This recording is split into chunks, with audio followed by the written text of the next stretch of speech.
Hey guys, welcome back to my channel. OMG, you guys came back for another one. Y'all like me, huh? Don't worry, I like y'all too, okay? I love y'all actually. But welcome back to my channel. Welcome for the first timers. I'm so glad you guys came to join me today. Of course, this is the book review for Shonda Rhimes' book, Year of Yes. And y'all, when I say good, I mean, good, okay? I'm so cheesy, y'all. I'm real cheesy, don't mind me. But this book was so good, y'all. Like, first of all, I definitely rated it a 10 out of 10. Like, Shonda Rhimes is literally the definition of a storyteller. And I think that that was the most shocking part of this book.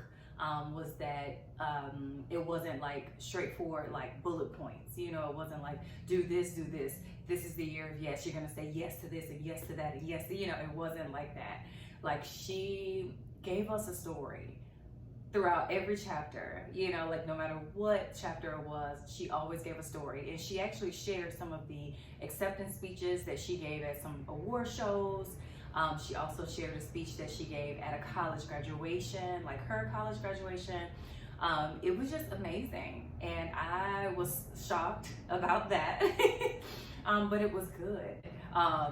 It actually just, it flowed right into everything that she was advising us about, which was great, you know, and I love that. I love a good story. So I definitely was here for all of the stories, okay? So if you are looking to read this book, just know going in that it's more of a journey, you know?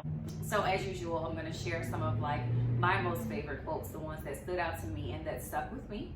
So here goes.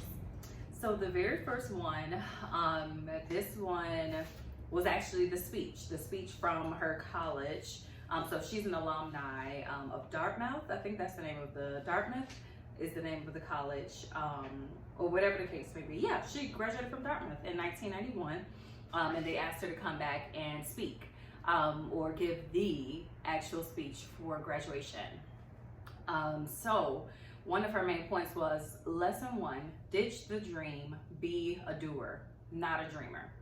So that's the bottom line. Be a doer, not a dreamer. And I know a lot of people, you know, she even made this point that a lot of people tell, you know, young artists, young writers, you know, young people in general, you know, dream all these different dreams. And, you know, it's not bad to dream, you know, because that's how you find your passion.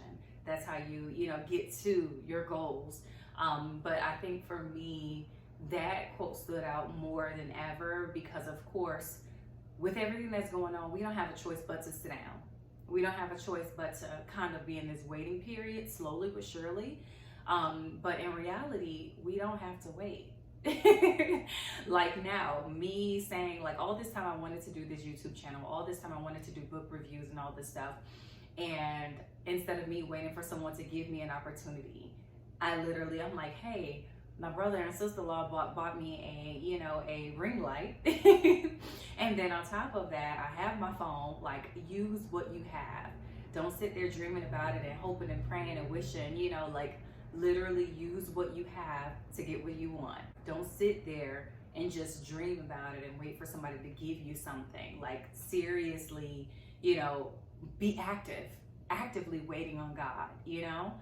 I think that that's my point, is being actively waiting on God, because a lot of times we wait and, you know, like those who wait on the Lord shall renew their strength, you know, and you're waiting, you know, and it's okay to wait and be obedient, but you also have to know how to actively wait. You know, what can you do while you're waiting so that once you get to the place that he wants you to be, he can actually deliver on that blessing that he promised you, you know?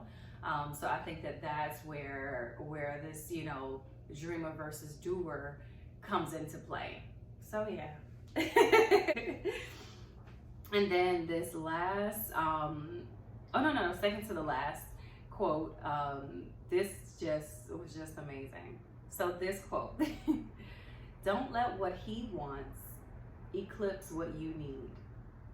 He is very dreamy, she says, but he is not the sun. You are.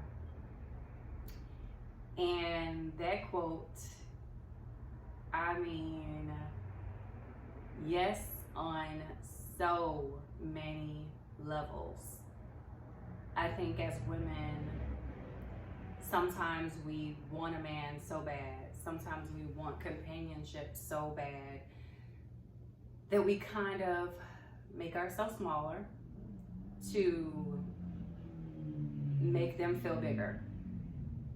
And most of the time, you know, we're loving them and doing all these things for them because that's how we want to be treated. And I think it's important for us to never forget that we are the sun. You know, I found myself so many times lost in relationships because I'm trying to please them and I'm trying to make them happy. And it's like, Chelsea, what about your happiness? What about your peace? Is he doing those things for you as well? Is he adding to your peace? Is he making sure you're okay? Is he doing all these extra things? Or are you motivating him and pushing him and lifting him up and diminishing your dreams and putting your things aside, skipping your gym days? What are you doing? What are you sacrificing? You know, what is he sacrificing? Is he even sacrificing anything at all? Yeah, that quote, it hit a few nerves. But it's something that we as women, we have to remember. He is very dreamy. But he is not the sun. You are. And then the last quote, before I get all emotional. The last quote, it's in the end. And I think it kind of summarizes what the book is all about. She says, "My happy ending is not the same as your happy ending. We all spend our lives kicking the crap out of ourselves for not being this way or that way, or not having this or that, not being like this person or that person. We spend our lives trying to follow the same path, live by the same rules. I think we believe that happiness lies in the following same list of rules and being more like everyone else. That is just wrong. There is no list of rules. There is one rule, that there are no rules. Happiness comes from living as you need to, as you want to, and your inner voice tells you to. Happiness comes from being who you actually are instead of who you think you are supposed to be. Normalize your lives, people." And then she goes on and she is just like off the chain. She's like, if you don't want a baby, don't have one. If you don't want to get married, don't get married. Don't apologize. Don't explain. Don't ever feel less than, okay? When you feel the need to apologize or explain who you are, it means the voice in your head is telling you the wrong story. Wipe the slate clean and rewrite it. No fairy tales. Be your own narrator. Listen. That in itself was just, it was everything. Yeah, I think we've all, at some point in our lives, have gotten used to this pattern of, you know, oh, I've seen this person and that person do it. I need to do it just like that. I need to do this. I need to do that just so I can get here. I need to follow these steps so that I can be here. Oh, all women are supposed to be married. All women are supposed to have babies. All like, and it's in reality like, no. Is that what you really want? She even speaks about it in her book about how she doesn't want to be married. You know, and she had this man in her life who was amazing, but she realized, like, I don't want to be married. That's not a goal for me. And if that's what you want, I have to let you go. And of course, that's what happened. But in reality, it's one of those things like, no, we need to stop living in this old-time, old-fashioned mindset where we have to follow all these certain rules to be certain people, or we have to follow certain rules to live a certain way or to be happy. We have to do this. No, I'm not settling for anything less than what I deserve. Anything less. I know my worth. And yes, I do have to, bend the rules.